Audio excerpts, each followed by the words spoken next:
I have the honor of introducing two artist sculptors that need no introduction. Their work speaks for them and its power and its inspiration and its effect on its public. And also, what's also important about these two artists is that they're both based in the communities where they learn their craft. And very often you see artists kind of take flight from their place of origin and go live in New York or live in Los Angeles and live in larger cities.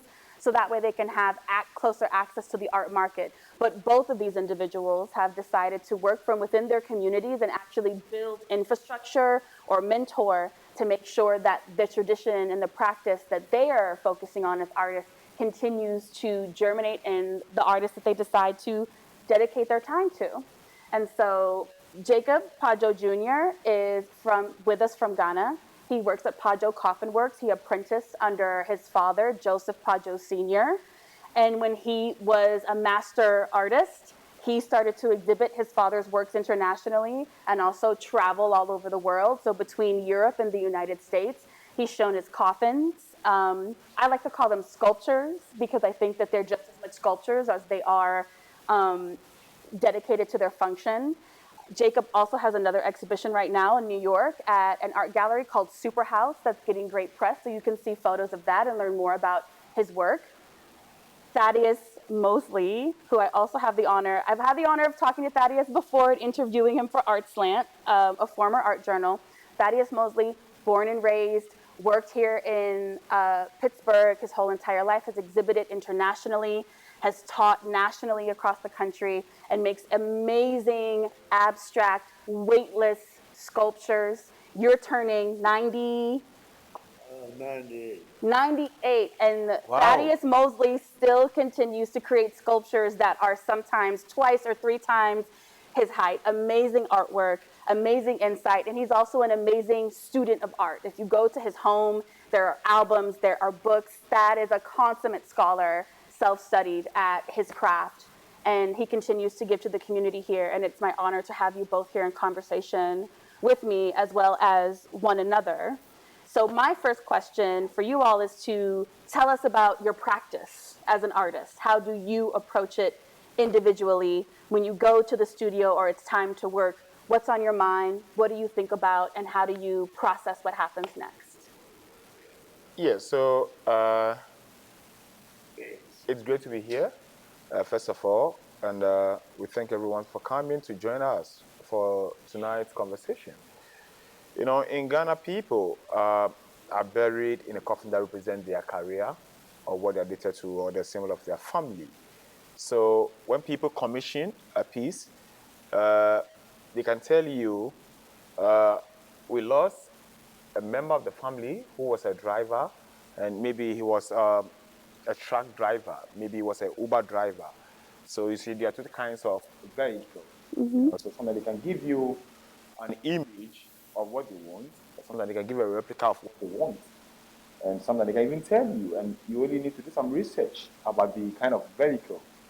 We don't do sketches, we don't do drawings, you know, so the moment you have the image or the photograph, you know, you need to start creating in your mind.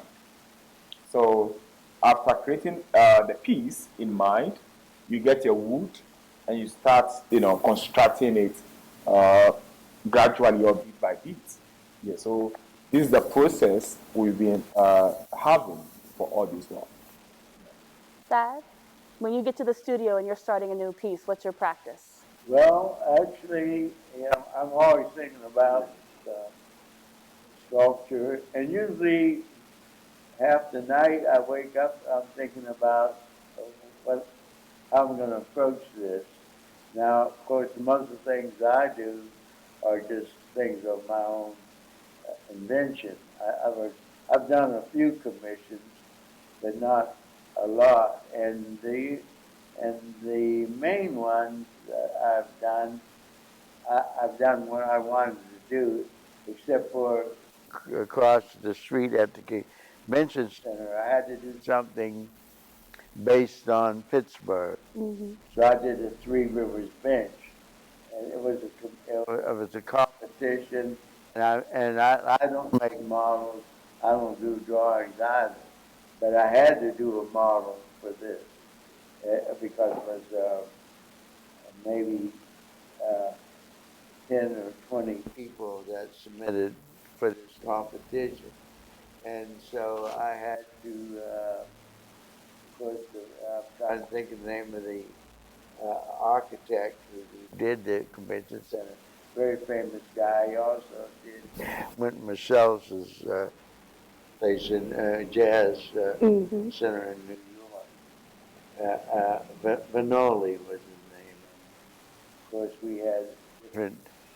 He thought maybe the bench was too high, but the idea was that it had the idea of three rivers in Pittsburgh. But usually my ideas are based on the object's weight in space. There should always be a feeling of levitation, hopefully. Sometimes I do something a little different. And then my things take so long that I have usually about 3 months, so I have time to change. Once in a while, I did a commission for Black Bottom Films for Michael Schultz. Who did the Cooley High film, and so they asked me to do the award, and of course I was able to do it again when I won.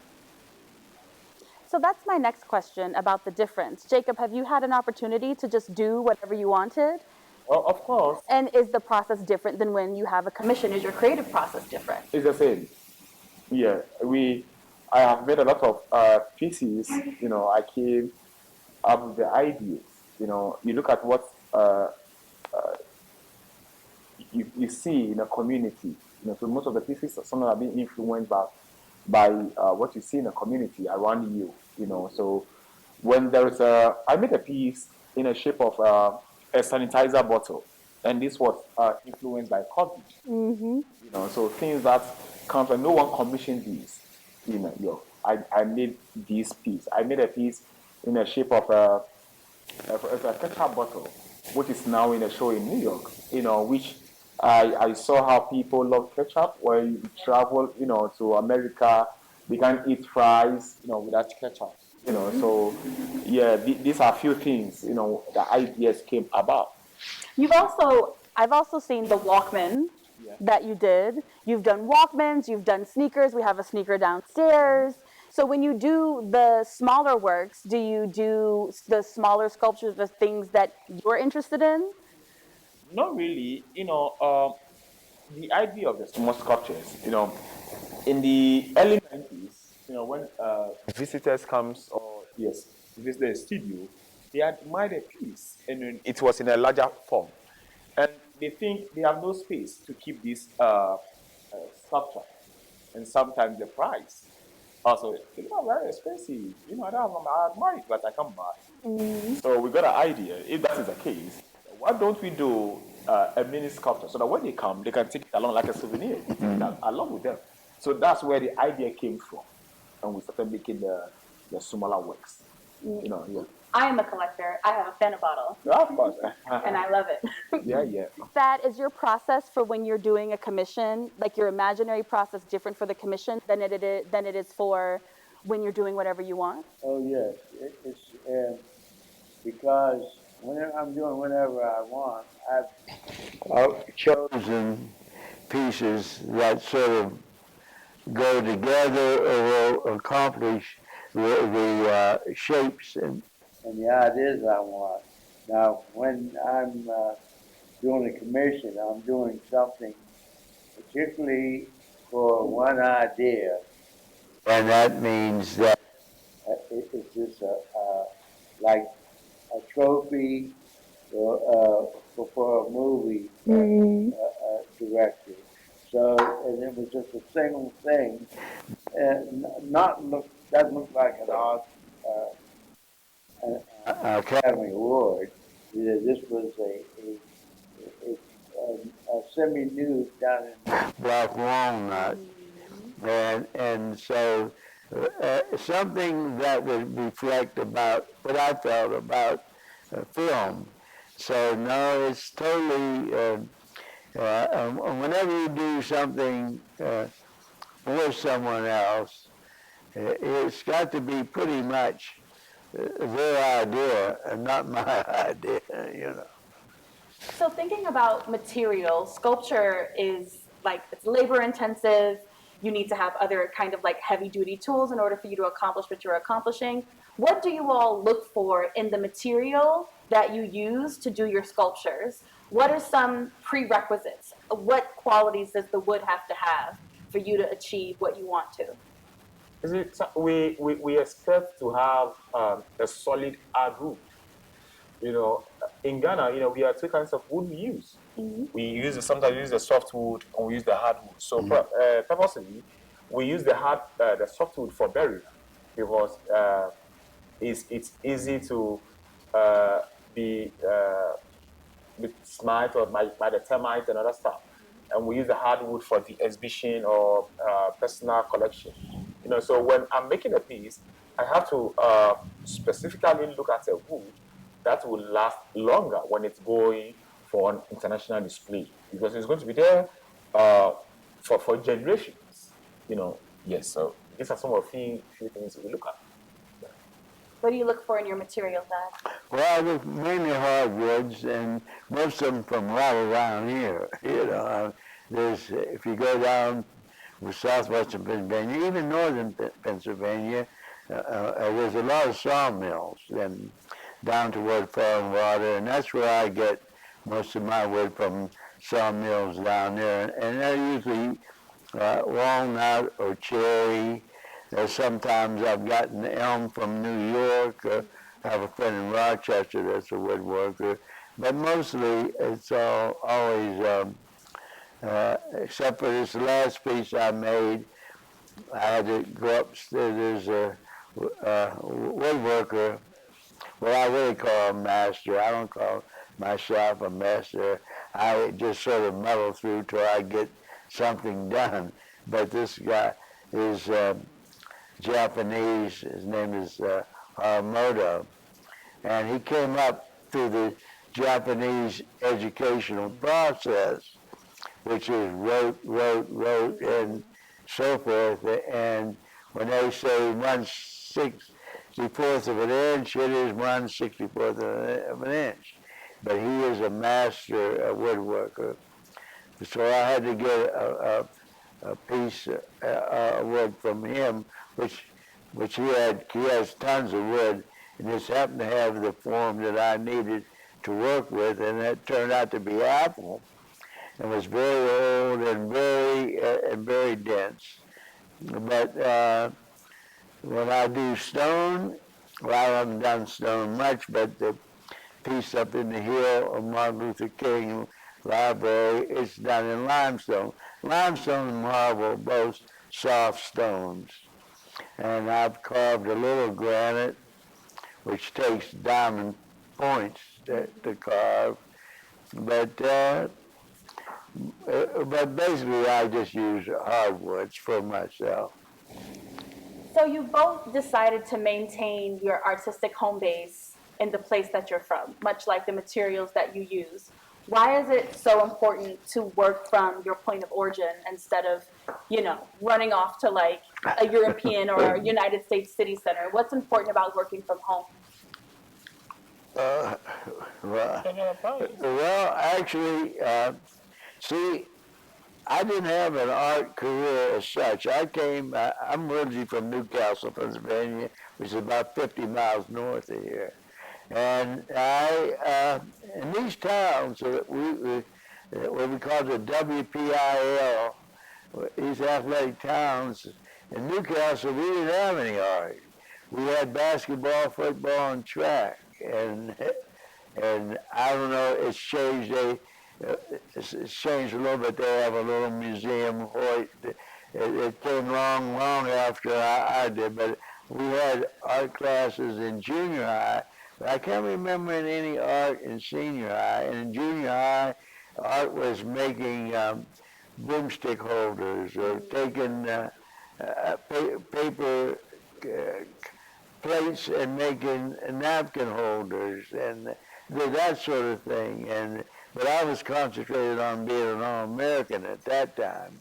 I mean, I spent many hours on the track, and in junior high I was captain of the basketball team. So art was not on my mind, and I came to Pitt to study journalism. But I had a friend that was a painter. He went to Fifth Avenue High School, and he was taking painting out at Pitt, and we were very good buddies. And we used to go to the museum all the time. And so I just started loving art, looking at them on, and starting to do something. And I had my first show at the Carnegie long before most of you were born in 1968. So, and Leon had liked my work, and he had a couple of gallery people from New York come and talk to me, and so, but I was married too at the time, and so they wanted me to drop everything and come to New York. And I was pretty naive, naturally. I didn't know anything about the art game, but they woke me up in a hurry. I found out what this was about was making money. It wasn't about making art. And I said, no, I can't drop my job and leave well, you can bring your kids and stuff to see. And me, I felt if you have children, your first duty is to those children. And I've always, I was married twice, I had six children, but I made sure that all of them did the best they could. They all had got college educations, and art and everything else was secondary. And so I ended up just staying here. And for one thing, the materials and whatnot I need aren't really available in New York, you know. And probably more expensive. Yeah. So I ended up staying here, and of course, workspace is a lot more inexpensive also, you know. What about you, Jacob? What's important about maintaining a home base? You are able to get all the resources, all the materials you need, you know, to work with, you know, to get a quality and what you expect. You know, every artist expects a good, you know, turnout. You know, at the end of the piece, he expects or she expects it comes out in a good shape. Mm-hmm. You know, so sometimes when you don't get the right materials, you know, for the piece, you end up, but you know, the piece will be beautiful, but not to your expectation. Mm-hmm. Yeah, so sometimes it's good to maintain your own base, you know, working at home and, you know, yeah. So both of you are educated, you're self-educated sculptors. Mm-hmm. What is the hardest thing that you had to learn as self-educated sculptors who really mastered your craft vis-a-vis mentorship, apprenticeship, and also just your own creative observation, your own interest in art? What was the hardest thing for you all to master? You know, you may finish a piece, sometimes when it's a commission.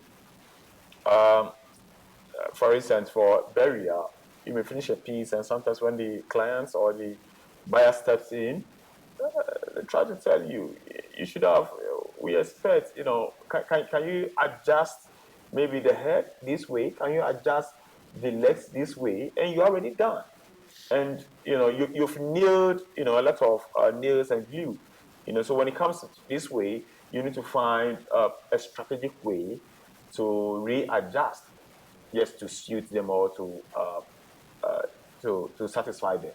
Yeah, so always you need to find a new strategic way to make your art more beautiful and acceptable by your clients. What's been the hardest thing for you to learn, Dad? Well, the hardest thing, of course, is, I think for any artist or anyone, is to come up with interesting ideas. That's been the hardest.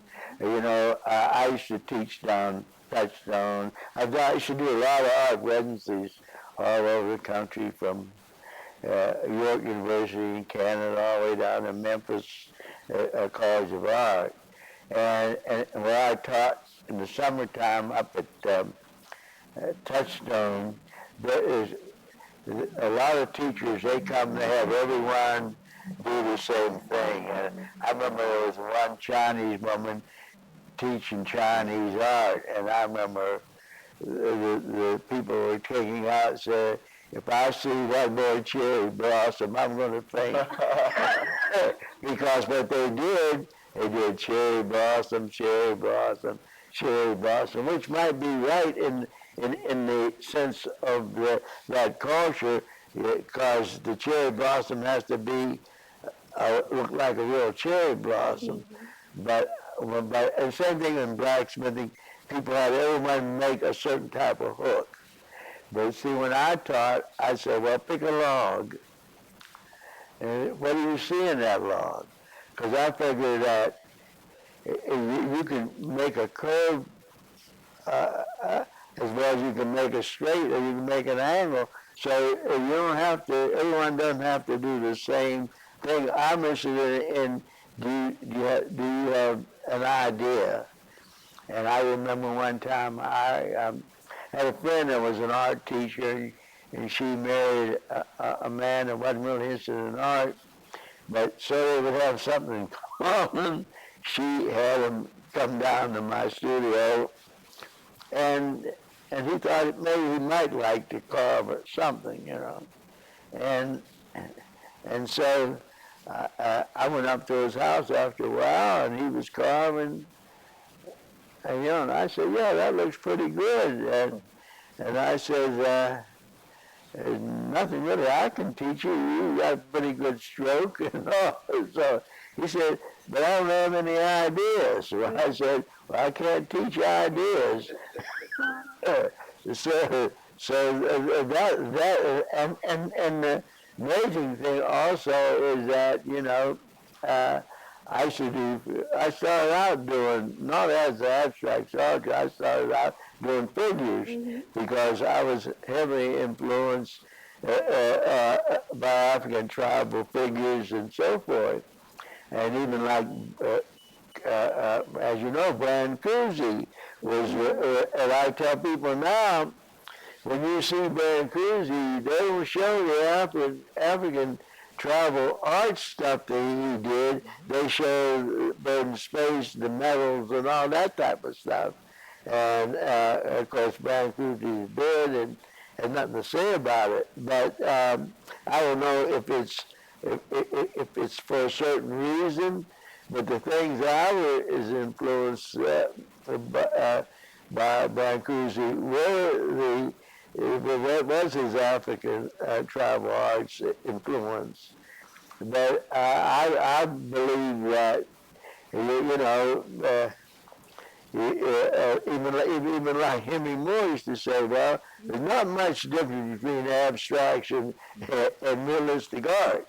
You can make it stylized or something, but you have to be able to make something that holds up. You know. So, but to me, you know, and that's what I think. I don't think about making it so much. Is about what I want to make. That is hard. Yeah. So we've mentioned Henry Moore and you've mentioned Brancusi. Jacob, who are some artists that you are interested in looking at that inspire you when you're thinking about making artwork that comes out of your imagination? I have met this artist in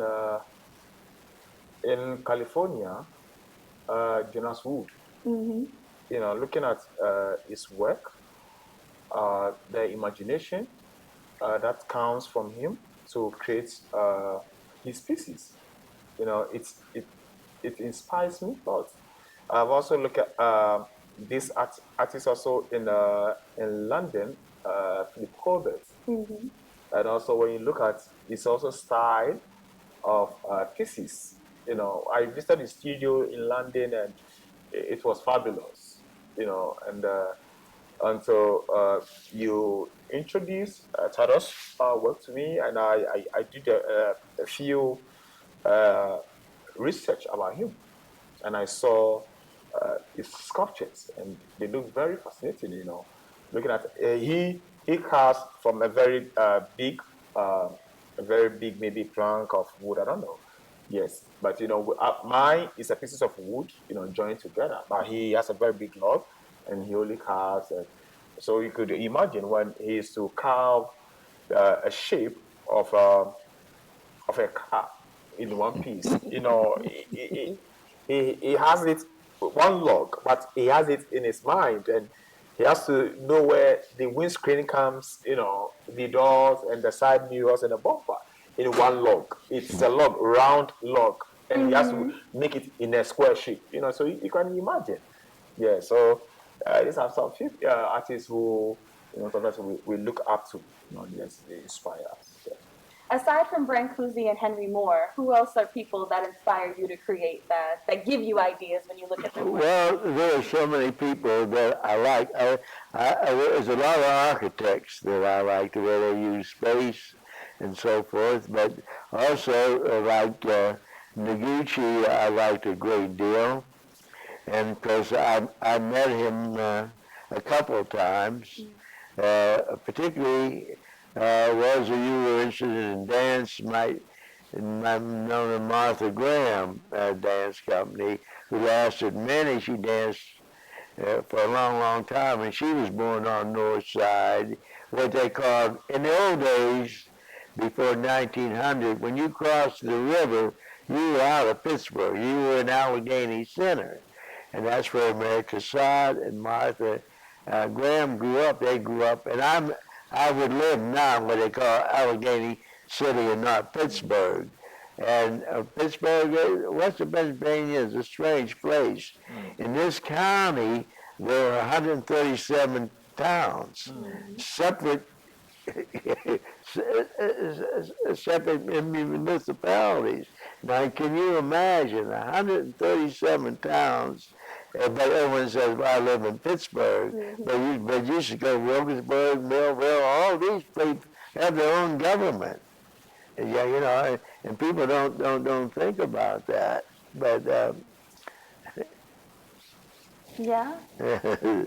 It's interesting that you take inspiration from a dancer from Martha Graham. Well, Noguchi did her sets, and that's how I met him. He did.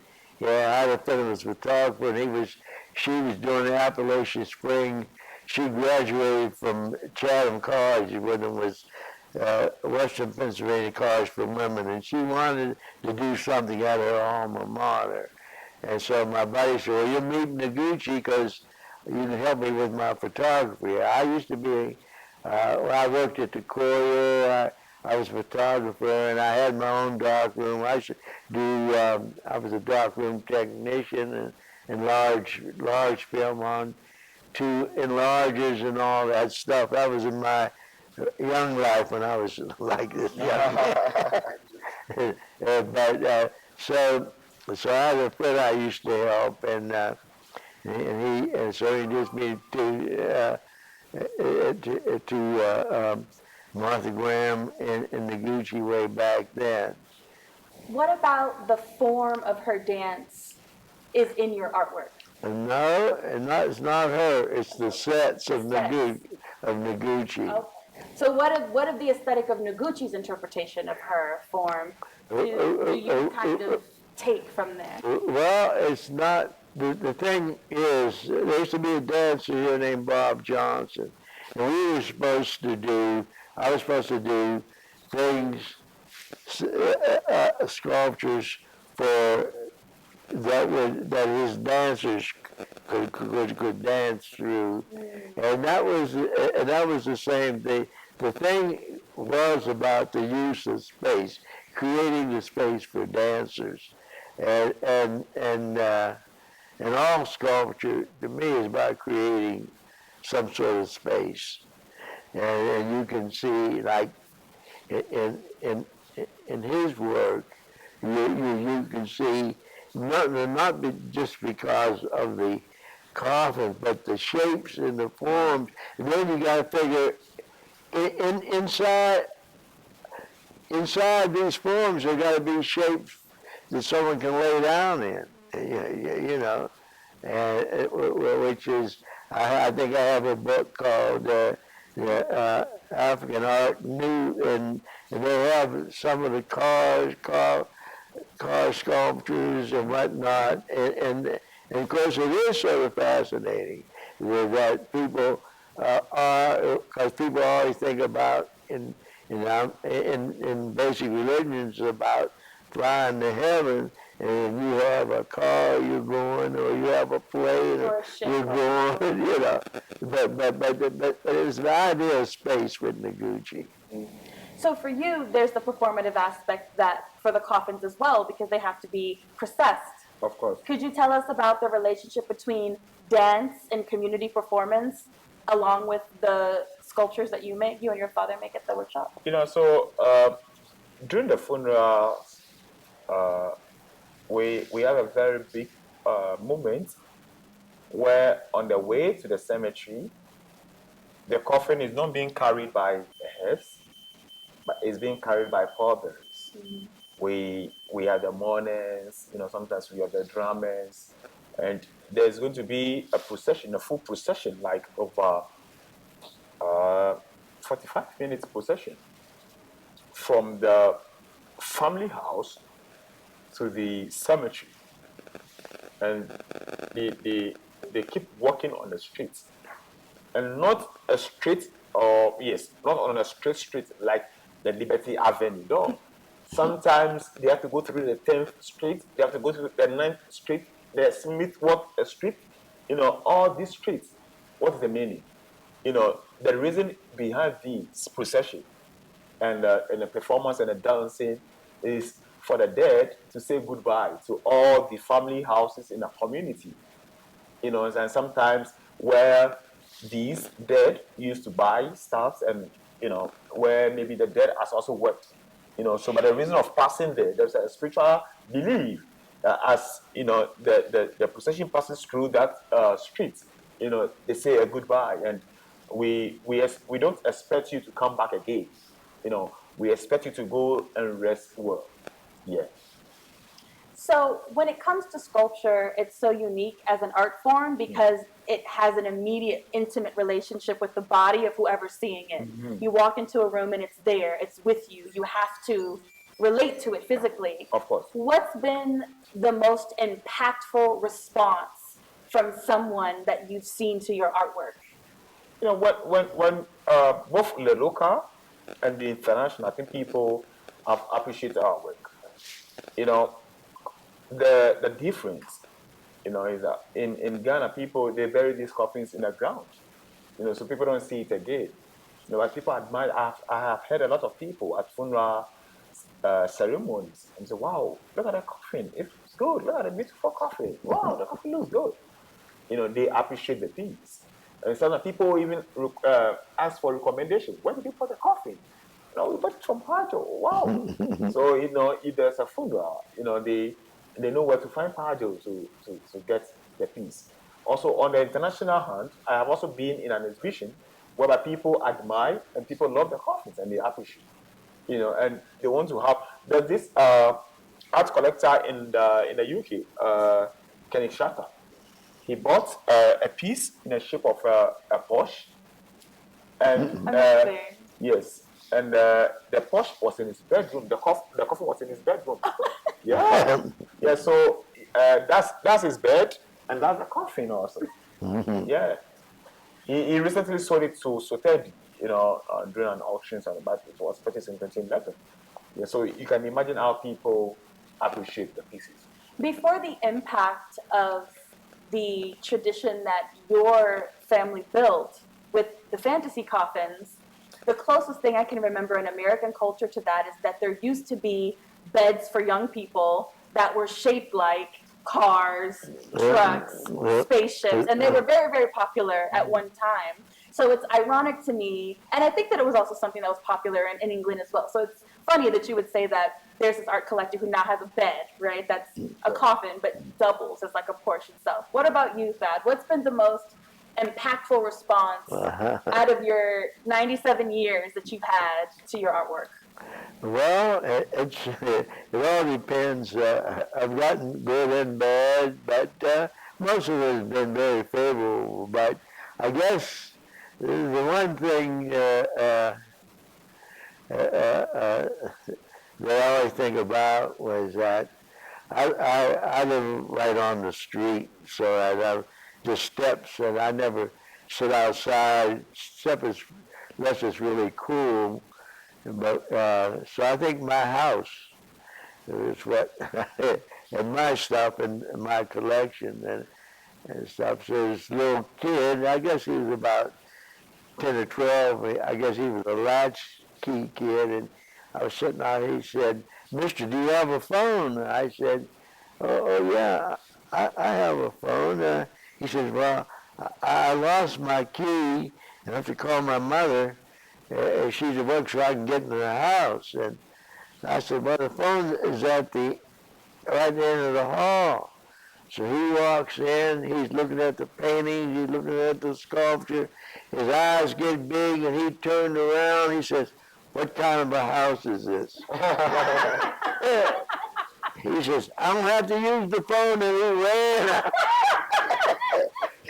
He ran out of the house. And of course, that's probably the most acute reaction I've ever seen about anyone, personally, about my art, you know.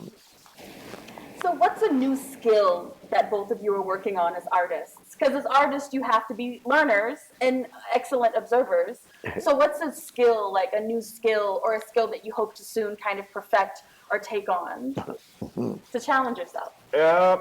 Looking at our practices, we don't use the machines, tools, to make the pieces. So all the pieces, the tools we use are local hand, tools. Mm-hmm. So just when we come to America, we try to, that's a new thing. Sometimes you have to get machines that we can adjust. Sometimes you don't get it perfect as you want because the hand tools sometimes gives you the perfect, Just like the machines, becomes a very big, quick, for you. And yes, and as you make the pieces with the hand with the electric tools, it also gives you a modern ideas. Yes, how it should be able to go and how it should be. Yeah, and there are a few pieces also we got in mind, which are not commissions, about our ideas. We quite remember we made a sculptures in the shape of the slave forts and castles in Ghana, just to represent how the slaves or some of the Africans were being taken away as slaves, to Europe and America and some parts of the world. So we made all these sculptures, and we are yet to do a new piece in the shape of the slave ship. How they were being carried away and how one have to lie on another. They were chained. They were not free, free. So before they were transported, to all these countries. So these are some of the ideas and the techniques we're looking at to do. What are some more differences between the hand tools and the machine tools? Because it seems like I'm fascinated, right? Because it seems like with hand tools, you may be able to have the evidence of your hand, right? Whereas the machine kind of gives a repetitive kind of mark. Of course. So do you prefer some tools over others? Oh, not really. As I made a mention earlier, it's like painting with a paintbrush and using an electric brush. Which one do you think will give you the best what you want? The hand brush. Of course. Despite the electric brush may be faster, and something you could try to direct, but definitely there'll be a lot of, mistakes, and you have to come and recorrect, but with the hand tools, when I get there, it should be the speed should be lowered. But with the electric, the same force moves. You know, so you understand. Yeah. Yeah. What about you, Thad? What's something that you're working on learning right now? Challenging yourself as an artist. Well, a challenge is always, to me, ideas are always challenging because, you know, it's like carpentry, anything else. Once you learn how to make dovetails or anything else, that's not the problem. It's what you do with them. It's like a woodworker or even what this young man is doing. The idea is he's learned how to do all the laminations and all that. He can probably do that in his sleep. But coming up with these ideas, and I can imagine that there are people buying these coffins as art sculpture and never intend to. They just they're in museums and they're in places just like Henry Moore or Noguchi or anybody else or Richard Hunt. But what I'm saying to me, for me, it's the ideas. Other than that, I muddle through the rest anyhow. I never considered because when you're carving raw wood, you have the problem of checks and particularly in America where they have so much heat and light all the time, and I use mostly green wood. But you know, and to me, I think that I'm always learning. I'm always looking. I tell when I have students come over from Carnegie Mellon, I tell them, look at everything, and see how it's made and so forth. You know, you have to keep feeding your mind. You know, if once you think that you know the whole game, well, I think you're not exploring, trying to go. Of course, a lot of times I look at stuff and I say, well, yeah, that's too easy, too derivative, so I'll try to make it a little bit more my own. But I never considered myself a master carver. Tool-wise, when I used to teach, people would bring these Excelsiors, these little electric chain things, and they cut fast. Or you bring up power tools, and they cut fast in a way. But I remember I was doing a residency up at Indiana, and this young lady had this big block of walnut, and she had one of these power tools. And the thing about it, this was very convenient if you were strong enough, because you could clamp on stone carving on the end points or teeth, or you could put it on wood gouges and chisels.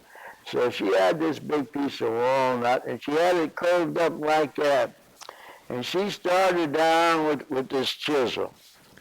And that thing kept going, and she couldn't, it was so heavy. I guess they were about 20 pounds. But for 20 pounds for a strong person isn't much. But until you get used to guiding it, and she just went down and just sheared down into the floor and cut off the end that she was trying to curve up. Now, I have a set of electric tools someone gave me, but you have two things. You have the noise of the motor and the RPMs. Now, if I'm carving, I can boom, boom, and I stop. But when you have that machine at RPM, it doesn't stop. No. It keeps going. So in order to, and also, in order to control like the textures and and whatnot you want to make in the wood, it's hard to do with a machine, because a machine will just do one cut. You know, and then, of course, if you're sanding, that's something different. But I have that, I have a box of electric carving. If anyone wants them, I'll gladly donate it, because I've only used them one time since someone gave them to me. But, you know, I like evidence of the hand. Of course, now, the gal are casting some things in bronze, so they'll be outside. But, you know, I'm not there are people that are very, very particular about tools. You got to use this, you got to use that. I used to tell people, you can use dynamite as long as you don't kill anybody. You know, when I'm interested in the finished product, what do you have when you're done with all this? Does it look like you want it? Of course, if you're using machines, you're at the mercy of the machine. Are there any questions from the audience? I've been asking a lot of questions. I'm going to check in. Yes, sir. You just mentioned dynamite. Yes, I am not a creator as such with materials like yourself. I work in audible sound and measurements and quantities. Now, my work is indestructible on computer, whereas when you work with your material, like you were talking about the machine, if you cut too far, you got to get another piece of wood, correct? Start over. Now, my work is non-destructive, but nonetheless, when you said dynamite, I had to go out and almost laugh. Yeah, because you said as long as you get the job done. Now, I've spoken to audio technicians and sound designers, which I have, and they're always looking at the meter, you know, the red meter, the output meter. And I try to tell them, don't look at that, because what I'm doing over here in left hand, it ain't what you're seeing, but listen to what's coming out the speaker. And that's dynamite. Yeah, God bless you with dynamite. Because whatever it takes to get the job done to express yourself. And that's why I love you. And I love you. And thank you for all. Thank you. And the question is this. Who knows how much dynamite to use and how less? Only the artist knows. Correct, sir. Now, any comment on the statement? It wasn't a question. It was a relative parallel in tools that we use. You use the word tools, professional tools. So if you can take that a little further into maybe painting as or wherever you want to take that to. But my question is this: too much dynamite, not too little, too much. Only the artist knows, correct? Hopefully. I mean, that's a part of your craft, right? Like knowing when to be soft and when to be hard and when to push forward in order for you to not break the form you're working on. Well, but you know, I've been with artists far more famous than I am, and I don't think. So this artist said, saying, "What do you think?" I said, "Well, it looks good to me." He says, "I'm pretty nervous about it all," you know. And I guess you know you're always. And I don't really, when I'm working, I don't really worry about how really good it is. I worry about how complete the idea is that I've done. You know, because you know, no apple looks good to everybody. You know, so oh no, I like this, I don't like that. So, but it's very personal, and I think that I just try to complete the job, you know. And I used to tell people, because there were people that taught, and I know people would say, well, this professor only allows you to use a 1-inch gouge. I said, why is that? And I substituted for someone down at Waynesburg College. and they never, freshmen were never allowed to carve a piece taller than 2 feet. I said, that to me, that doesn't make any sense. Because you're a freshman, you can't carve larger than 2 feet. I said, well, I said, you're a painter, you can't paint anything larger than 18 inches. I mean, to me, that's not education, you know. Jacob, you also mentor. You have your assistant Loud here, someone that you're working with, mentoring as an artist. What's important to you as a mentor, as a teacher, as an instructor? What's important for you to pass along to your students? The main key is the skills. You know, my father used to tell me, he said, when I go to bed, I don't sleep. He said, I don't sleep. I said, why don't you sleep? He said, I have about 7 to 10 apprentices, and each of them is making a different piece of coffee. And they'll run to me for directions. So I have to think like 10 times, you know. I have to, that's assuming if you are making a coffee in the shape of the White House, I need to create the White House. If you're making a coffin in the shape of a pizza, I have to, you know, make the pizza. So you could imagine all 10 different apprentices making 10 different coffees for commissions. One man alone. So you could imagine. You know, as I said, so there's nothing like drawings and sketches where you have to go back and look at the computer and come back. No.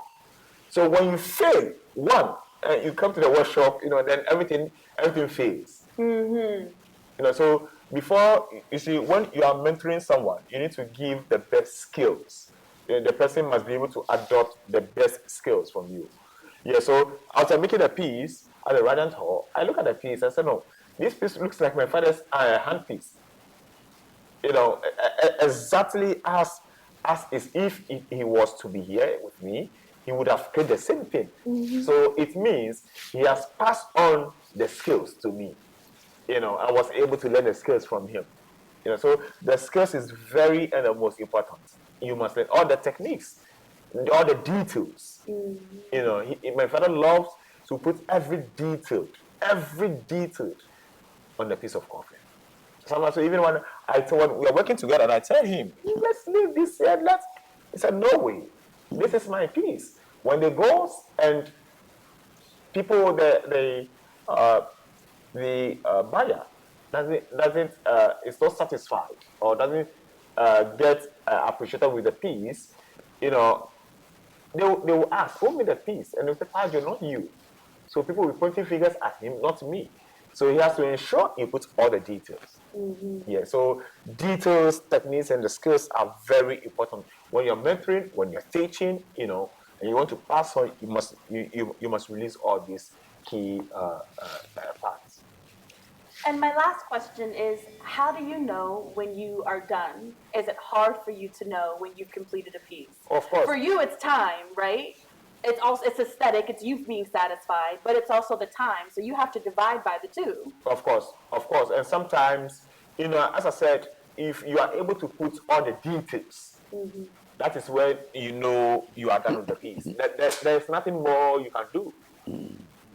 You know, there's nothing more. I remember yesterday when I think Sasha has finished with the painting. Before she was leaving, I asked, because it was a field, I asked for an advice, you know, about the rooster, you know, some feathers on the neck, and she advised me you could put these colors there, and she went. Mm-hmm. So I ignored, and I sat down and I looked at the rooster. I said, no, it is not complete. You know, I need to put. We were dressed and everything. You can ask Lord. The paint, everything was there. I went back and picked the paints again, and I have to mix again, and I have to reshape because I want it to be. So it was not completed to me. You know, I have to put all these details. Yeah. So when it is not done, if it's not complete, you can see, mm-hmm. and you won't be satisfied. Mm-hmm. Yeah, you won't be satisfied. Are you ever satisfied? Of course. Of course. When you stand behind and you see, no, the piece looks good, that is when you're satisfied. Yeah. How do you know when you're done, Thad? Well, I usually start out with an idea. Most of my things are pretty much in segments, and they fit together. So I have to have an idea that what's going to go here, what's going to go there.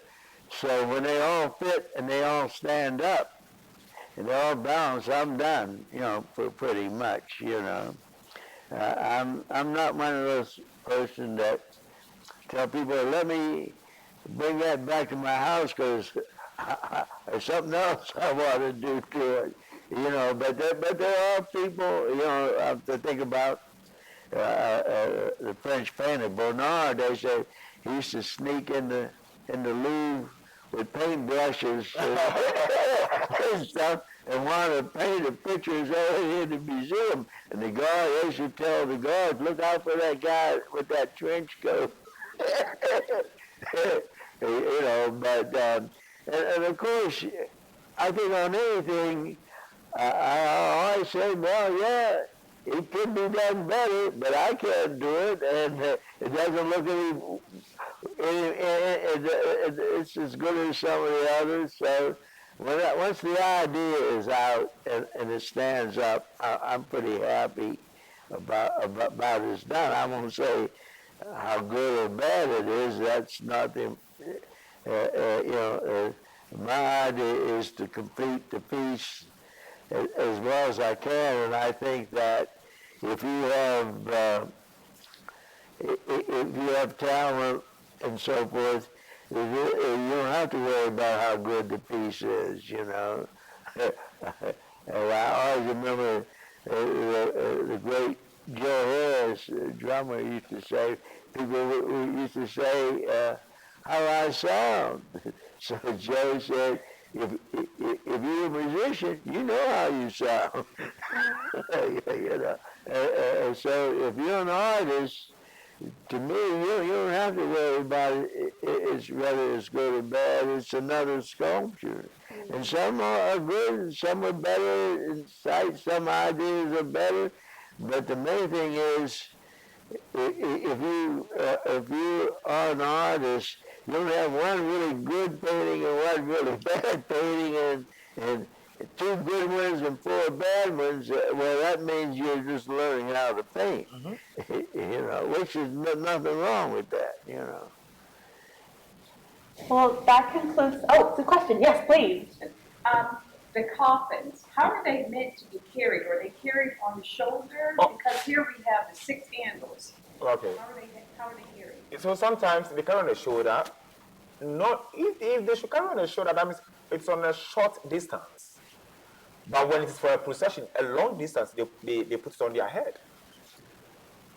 Yeah. Okay. Yeah. It's gone now. One person on the head or several? About four people. One head. Yes.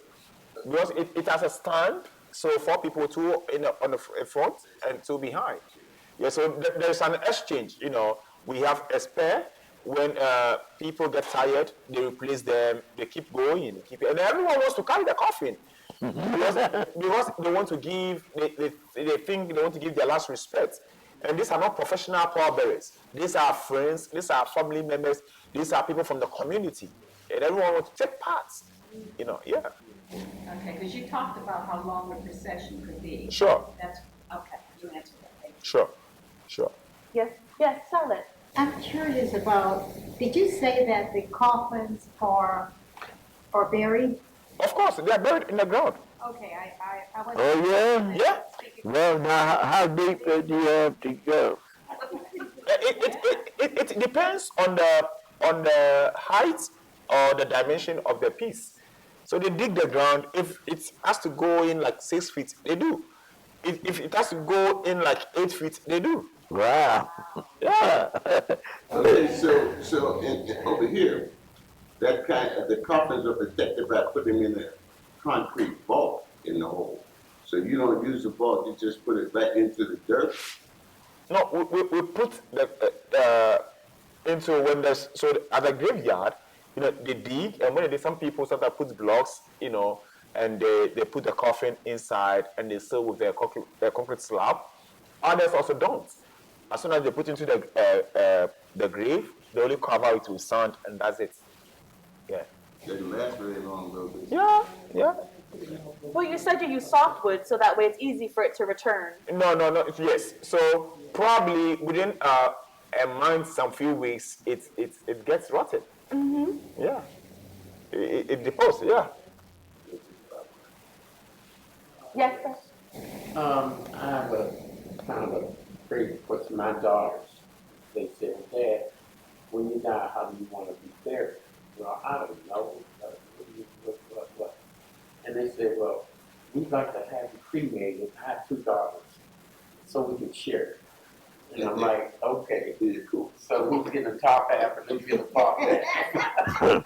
So my question is this. Have you ever carved an urn for an individual that wanted to be cremated, or is that something that's done in your culture? Yeah.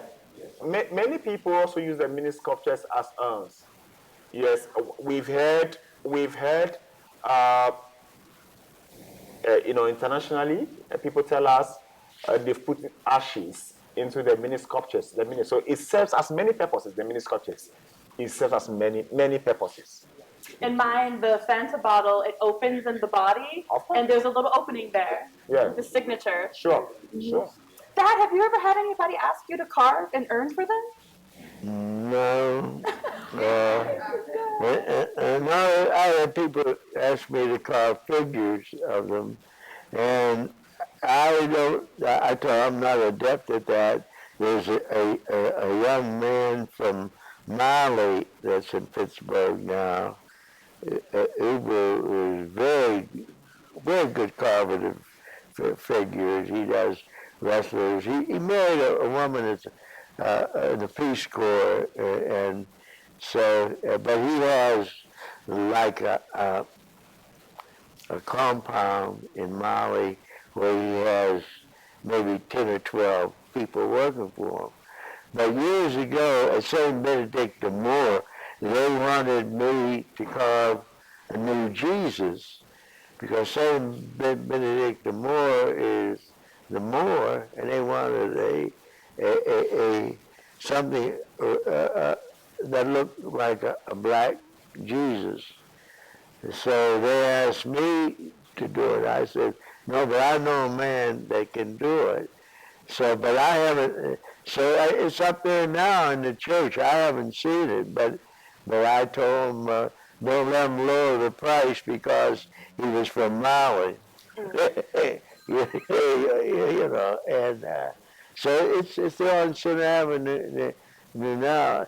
And when you start doing figurative portrait sculpture, that is a probably pretty much a lost art now, because people don't use the academy as much as they used to, you know. As you know. St. Benedict the Moor on Center Avenue? Where again? I'm sorry. Center Avenue? Yeah. Which one? That's not the one on top, is it?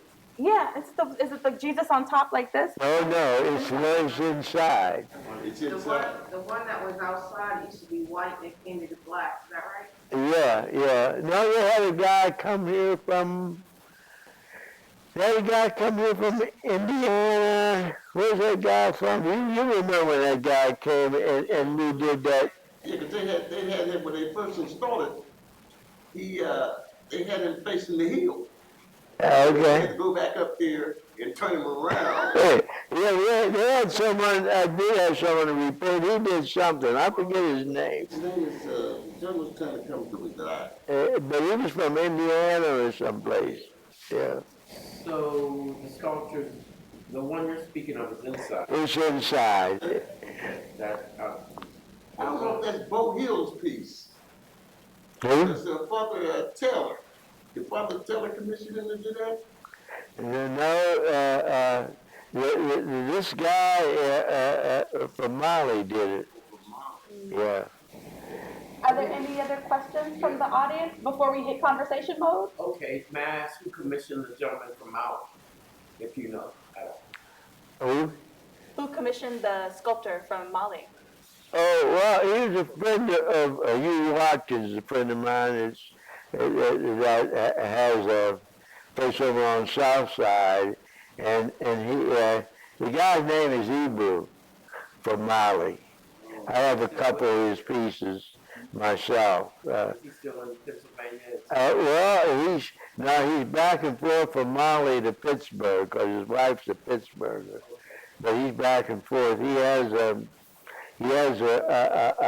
big studio where they do commission work in Mali. Okay, because I go there every now and then considering, but you're here, I'll talk to you about that. I mean, considering. But thank you so much. Thank you. Thank you with gratitude. Thank you, Thad. Thank you, Jacob. Thank you, Kimberly. Thank you, Love. Thank you, Kwesi. Thank you, everybody, for being here and supporting. Go downstairs, take another look, come back for the opening tomorrow. 6 o'clock, Kimberly? 6 o'clock. 6 o'clock, come back for the opening. We'll have more refreshments, more food, and we'll have the official opening. Thank y'all. Thank you.